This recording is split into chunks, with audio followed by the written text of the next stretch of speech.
Two guests to discuss this morning, Lucy Fisher, Whitehall editor of the Financial Times, and John McDonnell MP, former Shadow Chancellor. Welcome to you both. Morning. Morning, Matt. Let me start with you, Lucy. I listened to a fascinating podcast that you did with the FT the other day with Stephen Bush and others, and you came up with this number that frankly surprised me, that Keir Starmer has clocked up something like £100,000 in declared gifts since 2019, which puts him at the top of the list of MPs for declared gifts in terms of the quantity. Is that true? That is correct, Matt. 650 MPs elected, and he is top of that leaderboard in having accepted benefits, gifts and hospitality. And you mentioned in the clip there, obviously, his love for Arsenal Football Club, accepting free tickets and hospitality in sort of smart corporate boxes there. But it was also things like £4,000 worth of Taylor Swift tickets, which I think is much harder to justify. Labour frontbenchers have tried to justify it. I was sort of struck that Johnny Reynolds, the business secretary, tried to argue that this isn't a perk of the job. It's part of the job, that cabinet ministers and the Prime Minister himself need to be able to keep up with culture, need to be able to engage with, people, who will be Hang on in a these minute, kind of Lucy. So corporate going boxes. to a Taylor Swift concert is part of the job? Well, exactly. I was about to say that was an excuse that didn't necessarily wash with me, and I'm sure other people looked on with skepticism. But beyond the events, to my mind, there's also something specifically sort of odd about the clothes. I think most people think of their personal style or their wardrobe as something quite personal, and it does seem a bit odd that Keir Starmer himself accepted more than £2,000 worth of donations of glasses. I mean, how many pairs of designer glasses does one person need? Indeed. Well, let's ask John McDonnell, because he's wearing a pair of glasses, I can see. John McDonnell, how much do you pay for those glasses? They're from Boots. I think they cost me £400. They're varifocal, so they're a bit more expensive. But yeah, I go every year to get my eyes tested at Boots, and usually I get a new pair of glasses, often not because my eyesight is varied, because I've sat on the things and broken them. But there you are. And which multimillionaire gifted those glasses to you? Me.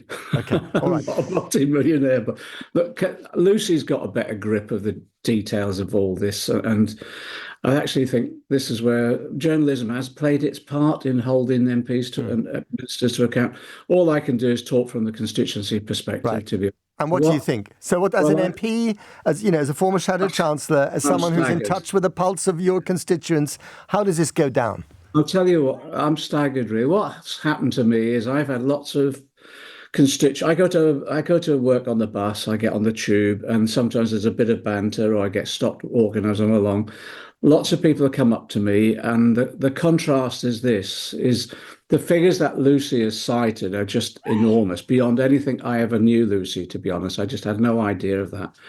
But it's the contrast at the same time as the winter fuel allowance is being cut for a large number of my constituents, and some of them are really worried about getting through this winter.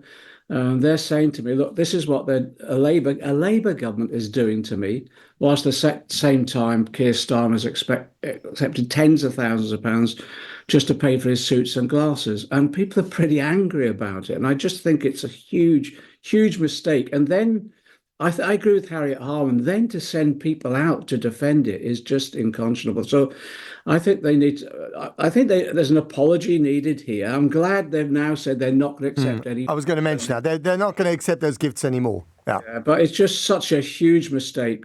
And at the same time as they're threatening more austerity, we've disillusioned people within 8 weeks. As you said, there's been no honeymoon. People are really angry with Labour now about this behaviour. And then this overshadowing the Labour Party conference is this black cloud of a threat of another round of austerity in the budget. And people know how tough it is, the inheritance we've had from the Tories. But what they expect a Labour government to do is make the right choice. And the right choice certainly isn't another round of austerity. It will undermine our economic policies as well. But you're a realist, John McDonnell. I'm surprised to hear you in defence of honeymoons, because the Labour Party would say, well, hang on a minute, honeymoon is for the birds, it's a fairy tale. The reality is miserable. This is what we've been bequeathed by the Tories. Matt, you make your own honeymoon. What you do is you come in, you say, we're a Labour government, we're just coming into government. we know the problems that we've inherited. We've been honest about those. And here's how we're going to tackle them. Here's the plan. It's the destination, not just the journey. Well, lots of people are saying that, but you really inspire people. Yeah. But you're straight with them, but you say, this is what we're going to do. Yeah. This is what we're going to achieve. And, we're all going to do it together. What you don't do is tell them we're going to have potentially another round of austerity. We're going to take your winter fuel allowance off you. We're going to leave another 500,000 children in poverty because of the 2-child limit. You depress people in that way. And it's completely counterproductive. Right. Lucy Fisher, I mean, you heard the emotional political side of that argument. But there's an interesting one in terms of consumer confidence as well, isn't there? In terms of what businesses are prepared to do. And the whole pitch of Labour was, before the election, like, we're going to be growth Britain, with a capital G. We're going to bring everyone in. There's going to be lots of inward investment, an increase in productivity. How's that working out? Well, I think that is a really important thing to bring up here, as well as, ordinary struggling households feeling, pretty bleak about the government. And indeed, a striking YouGov poll today suggesting that 1 in 7 people who voted for Labour barely 3 months ago now regret doing so. I think there is this concern. There is a sort of wobble among the business community about Labour. They are very anxious to see what kind of tax landscape is going to be announced in the budget.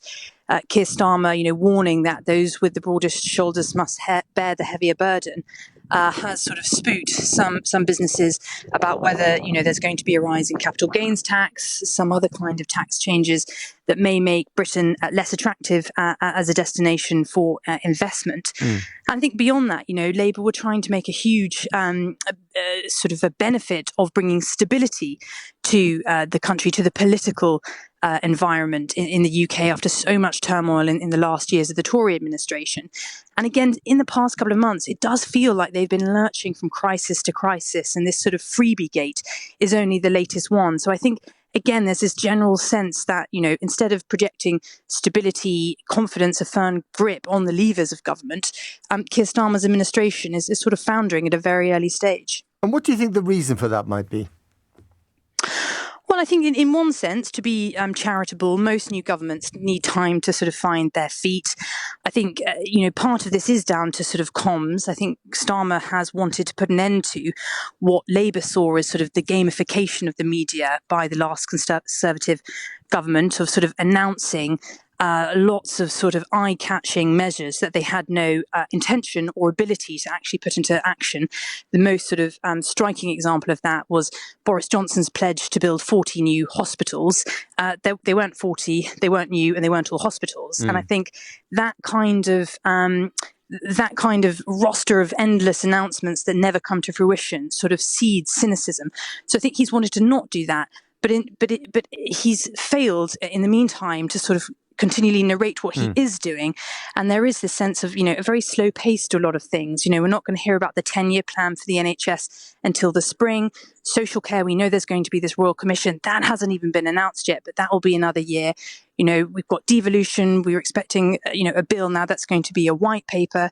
The Ethics and Integrity Commission, he promised, there too, we haven't seen any action. So there is a sense that he's been quite sluggish since coming into power and hasn't made the most of that summer sort of period when MPs were away from Westminster, I think. But he's had the time to watch an awful lot of football, a lot of Arsenal, and no one will take that away from him because it's a very important thing. John McDonnell, I just wonder if there's a broader point here, and that is actually getting back to the election result. Labour, I still find this astonishing, despite its whopping majority, got fewer votes in 2024 than it did in 2019. Labour has all the power because of the system, but doesn't have as much popularity as it maybe likes to think. Is there a danger in that? I think there's a real risk.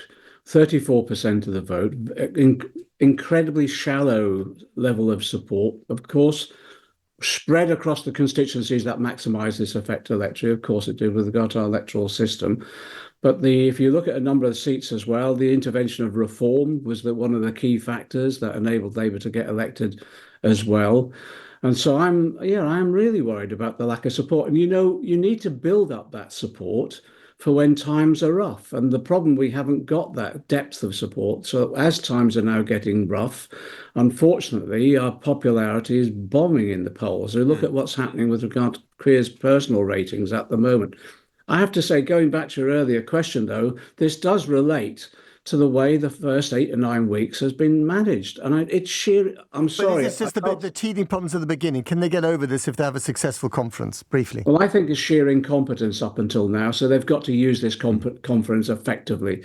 They've got to really confront these issues, put aside all the problems that we've had as a result of all these donations, etc., but then really set out the program for government and tell people what we're going to achieve as we work together and really get a grip. And in addition to that, I have to say, just in management terms, these new Labour Together heavies that now populate the leader's office and elsewhere, throwing their weight about, fighting amongst themselves about their pay levels. I think even now he should start looking at a potential clear out of some of this, because I actually think they've wasted a huge opportunity that we had in the last few weeks.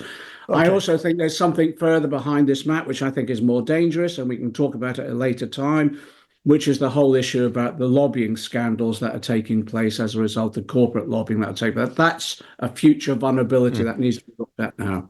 Well, you've got a whole list there. John McDonnell, thanks very much. Just, Lucy, one final follow-up question.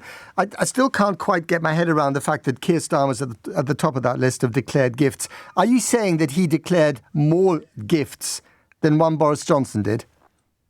Yes, that is correct. And I think, you mentioned Boris Johnson. In one sense, people were outraged when they learned about, a donor paying for sort of, fancy gold wallpaper and sort of supplying meals for him.